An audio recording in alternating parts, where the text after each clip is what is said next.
Please note, we would like to make it very clear, we are totally against the form of discipline described in the articles and accounts being used on minors and non-consenting adults. Although some of these accounts are fictional, and others may be an exaggerated reality, none of them are too far from the truth of what really happened back in those days. Another dose a few days later. Did anyone experience this? When you got beaten with a cane then had to endure the same punishment a few days later along the same lines. I have heard this is excruciating as the skin hasn't healed anywhere near properly. Surely possibly more painful than just the original initial beating. Also, was anyone told if they stood up or moved or even made a howl during punishment they would have to endure the same amount of strokes again? Or was this rare? I was caned, 3 strokes, and had to endure a slippering after school on the same day. And yes, it really did hurt. The first caning was from the headmaster, and as far as I can remember it was for horseplay in class. I was using a pair of compasses to try and stab my friend's hands. The idea was that he spread his hand out and I attempted to miss his fingers. I think I missed. He let out a scream and we were both sent to the head with the inevitable result. The slippering was for talking and larking about in assembly.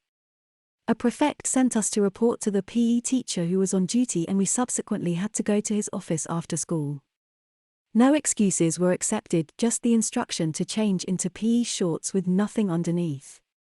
3 full force whacks each with the plimsoll on an already sore backside. A bad day all round. Not quite the same thing, but often at my school if we got into trouble in class, then sometimes we would receive an additional slippering from our form teacher or tutor for letting the class down. This could be irrespective of whether we got CP, detention, or lines. It wasn't a full-on whacking, just a single hit during registration the following day.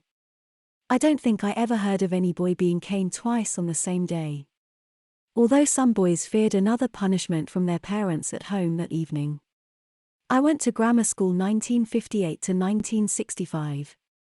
I did a third year 6th as I couldn't get the college I wanted the previous year. Around that time there were plenty of parents who gave spankings at home. These varied a lot from family to family, and of course many parents never used spanking at all. We had to take a note home if we were caned in school. It had to be signed and returned next day. One thing I have learned from another conversation on this site is that in particular in England, local authorities had guidelines regarding the use of the cane when it was still allowed. They typically didn't allow the same student to be caned more than once the same day, or sometime the same week. I expect other countries might have had similar rules. This might be why you wouldn't have heard of it occurring, although this wouldn't apply to independent schools, or the less formalized types of punishment, such as the slipper. Like you, I have heard of people saying that they were chastised by their parents if they got into trouble at school, resulting in them being punished twice in the same day. It occurs to me that there is a difference in culture from when I was at school. When I was at school, I wouldn't tell my parents whenever I had been in trouble at school. In fact, many students would say they preferred corporal punishment because it avoided parents from knowing, as opposed to a detention which they probably would know about. I know that particularly more recently, and in other places, the school informs the parents whenever they use corporal punishment, probably because it is a legal obligation in some areas.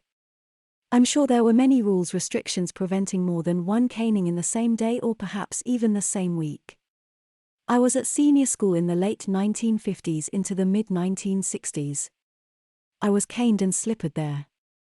I wasn't a particularly bad lad, but I did a few visits to the headmaster's office. It was usually 2 or 3 strokes of the cane across the bottom bending over the end of his desk. It was given in private unless there were joint culprits when they caned in front of each other. A few of the older teachers gave the cane in class and others gave the slipper or some sort of ruler. I remember the metalwork teacher giving a boy 3 hard strokes with the cane for a silly prance with the hot forge. As I said in a previous post, many of us back then were spanked at home,